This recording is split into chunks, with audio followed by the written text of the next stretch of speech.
News देख रहे हैं आप। मैं हूं आपके साथ पलक शर्मा। वक्त हो गया है उत्तर प्रदेश की बड़ी खबरों का, तो आइए रुक करते हैं इन खबर की ओर। पहली खबर लखीमपुर खीरी से। लखीमपुर खीरी पहुंचे कृषि मंत्री सूर्य प्रताप शाही। जिले में हो रही खाद की किल्लत को सिरे से नकारा। लखीमपुर खीरी में कृषि मंत्री सूर्य प्रताप शाही द्वारा एक प्रेस वार्ता की गई, जिसमें पिछले कई दिनों से खाद की दुकानों पर किसानों को संघर्ष लगातार देखने को मिल रहा है।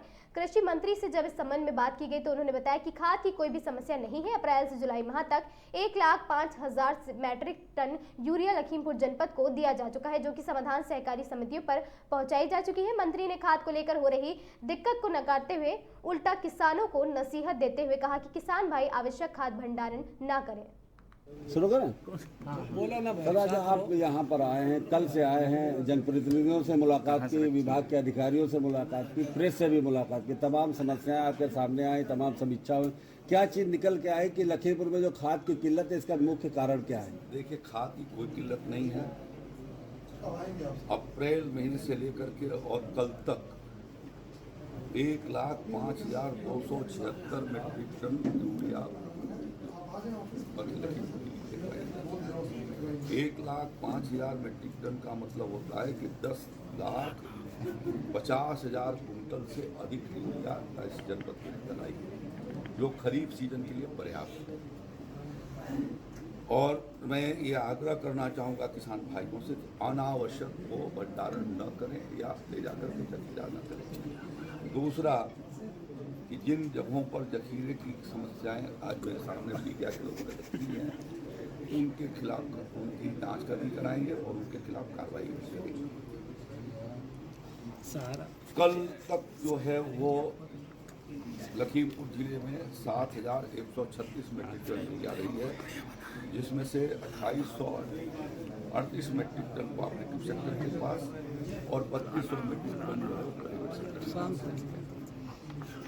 DAP भी यहाँ पर जो है वो 1,939 मैट्रिक टन है और NPK 7,301 मैट्रिक टन है। कल 96 पैक सोसाइटी के ऊपर यूरिया कल इफको की रेक आई थी और उससे 96 साधन सहकारी समितियों को फर्टिलाइजर उपलब्ध कराया है, जहाँ पर कल कुछ स्थानों पर पहुँच गए थे और जहाँ नहीं पहुँचे वहाँ पर आज पहुँचे। सर, आप आंकड़ों में लाखों की टन बता रहे हैं और जमीन के ऊपर यह है कि वहाँ पे एक ओबरा बी बिजली परियोजना की 4 इकाइयों से उत्पादन हुआ ठप। 200 मेगावाट की 4 इकाइयां हुई बंद। 12वीं इकाई को लाइट अप करने के दौरान इलेक्ट्रिक सर्ज के कारण हुआ उत्पादन ठप। खलबली मच गई है। सूबे के कई जिलों में आपात कटौती के कारण स्थिति गंभीर है।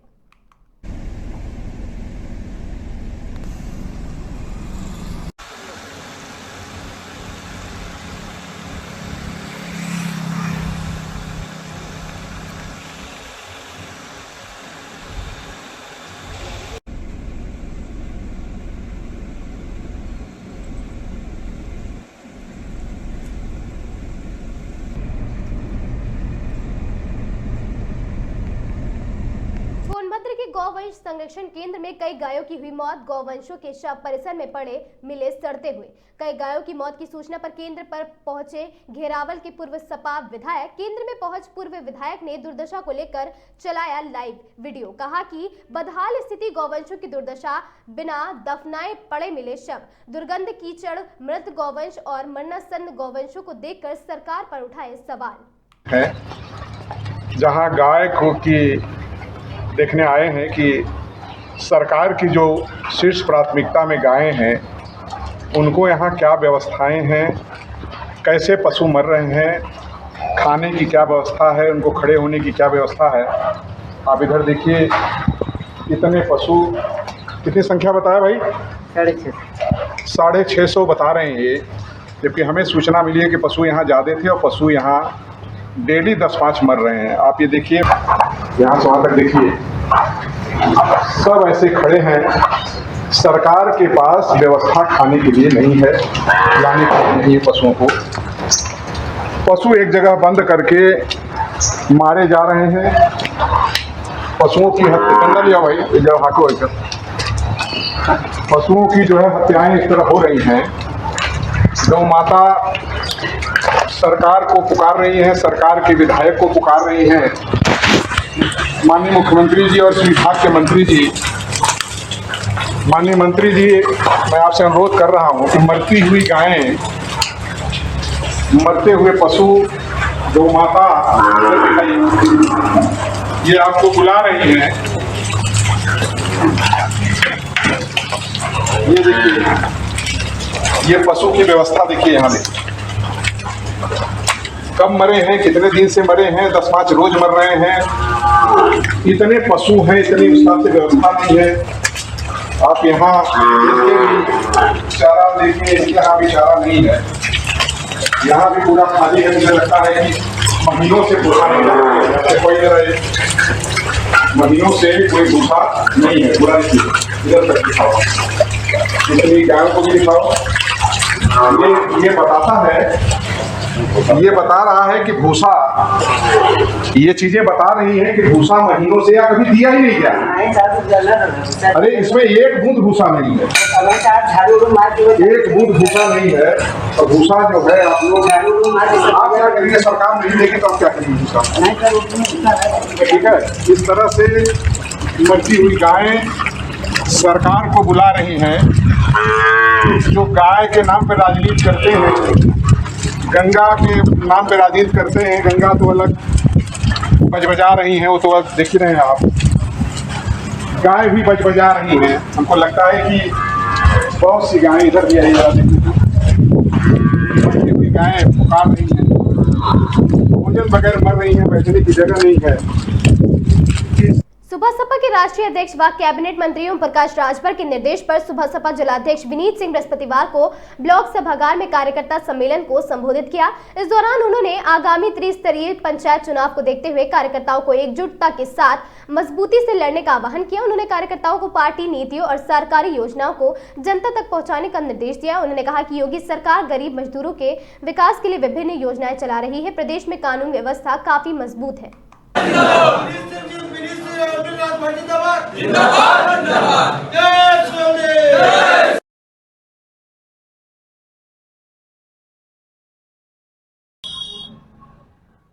अध्यक्ष जी, त्रिस्तरीय चुनाव का बिगुल बज चुका है। सरकार ने भी कमर कस ली है। भाजपा की लगातार समीक्षा बैठक भी हो रही है।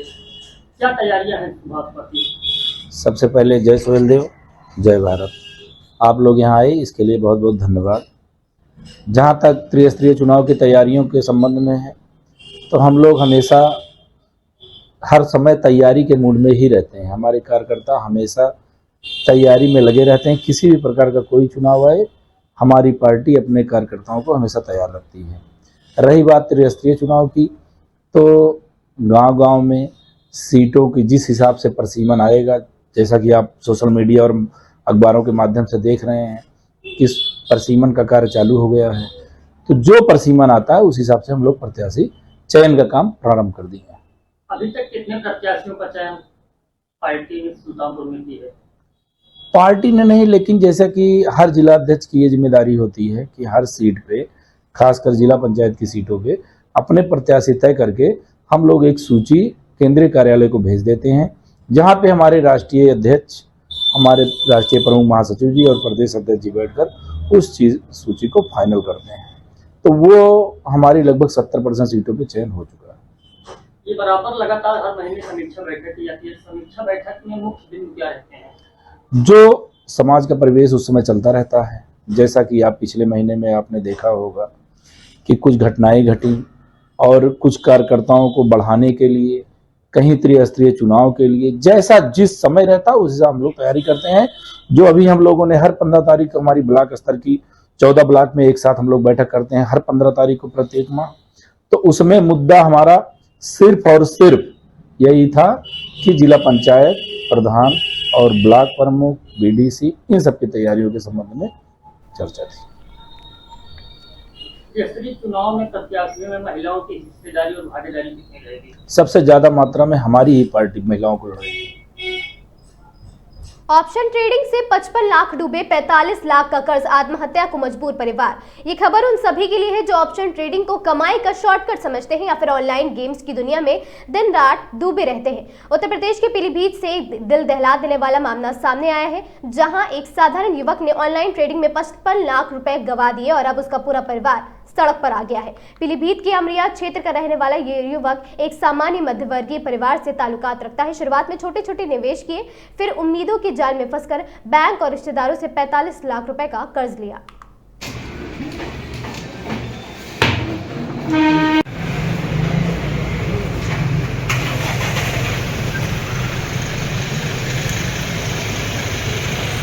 ये 2024 में भारतीय शेयर बाजार में ऑप्शन ट्रेडिंग में लगभग 55 लाख रुपए मेरा डूब चुका है और 45 लाख का मेरे ऊपर कर्ज हो गया है।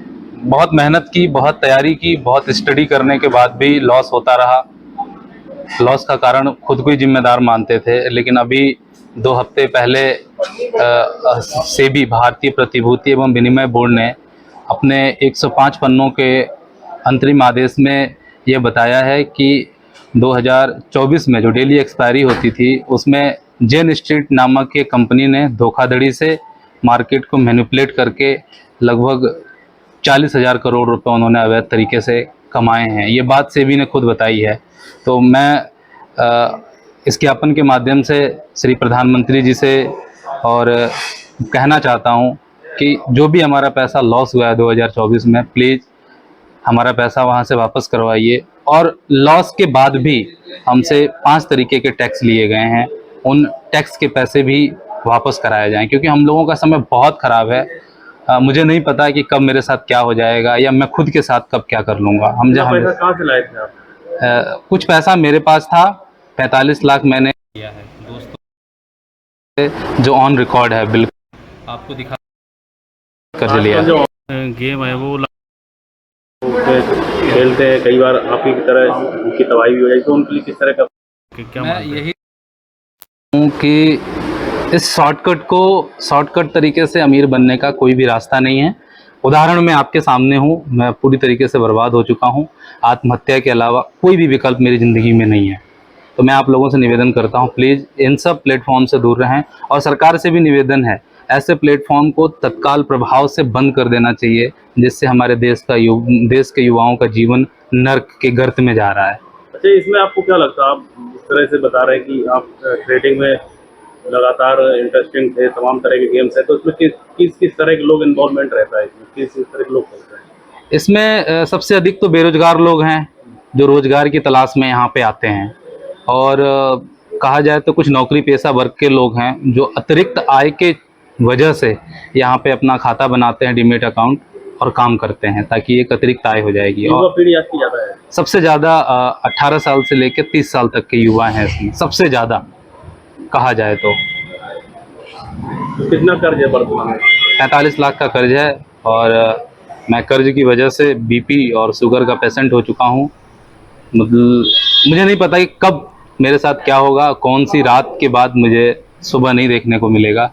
मुरादाबाद की सदर कोतवाली क्षेत्र में सांप्रदायिक सौहार्द बिगाड़ने वाले हिंदू रहे सावधान लिखे पोस्ट का मामला सामने आया है। ये पोस्टर मुरादाबाद के भीड़भाड़ वाले GMD रोड पर बिजली के खंभों और दीवारों पर चस्पा किए गए हैं। गिरफ्तारी पुलिस ने इस मामले में स्थानीय फास्ट फूड दुकानदार और उसके नौकर को गिरफ्तार किया है। पोस्टर में धर्म विशेष के द्वारा लगाए गए नाम बदलकर फास्ट फूड बिजनेस करने का जिक्र है और दावा किया गया है कि इससे हिंदुओं का धर्म भ्रष्ट हो रहा है। गिरफ्तार दुकानदार अपने पड़ोस के गैर संप्रदाय के दुकानदारों की दुकान से अपनी बिक्री कम होने से नाराज था और इसी आक्रोश में उसने यह कदम उठाया।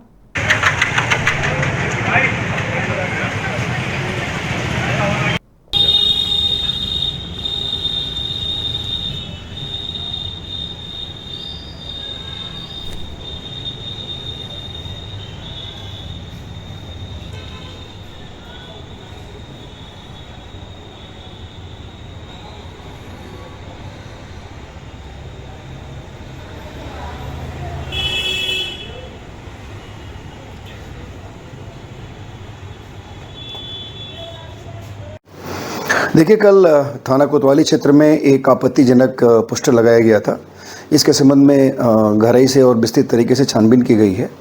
छानबीन से ये पता चला है कि ये बेसिकली 2 मोमोज़ के ठेले लगाने वालों के बीच की आपसी प्रतिस्पर्धा के चलते एक व्यक्ति ने इस पोस्टर को लगाया था और उसमें इस बात को हम लोगों ने जब उससे पूछताछ की, इस बात को उसने स्वीकार किया है बेसिकली इस पोस्टर का इसमें धार्मिक भावनाओं को ठेस पहुंचाने संबंधी कोई बात, कोई तथ्य प्रकाश में नहीं आए हैं और इसमें हम लोग अग्रिम वैधानिक कार्रवाई कर रहे हैं।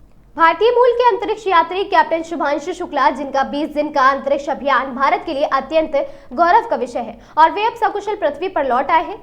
परमार्थ निकेतन ऋषिकेश में इस ऐतिहासिक क्षण को एक विशेष आध्यात्मिक आयाम मिला, जिसको लेकर परमार्थ गंगा आरती कैप्टन शुभांशु शुक्ला की सकुशल वापसी और इस मिशन की सफलता को समर्पित की गई। इस दौरान स्वामी चिदानंद सरस्वती ने कहा कि यह केवल एक अंतरिक्ष यात्रा नहीं, भारत के लिए आत्मबल, वैज्ञानिक चेतना और युवा शक्ति का महोत्सव है।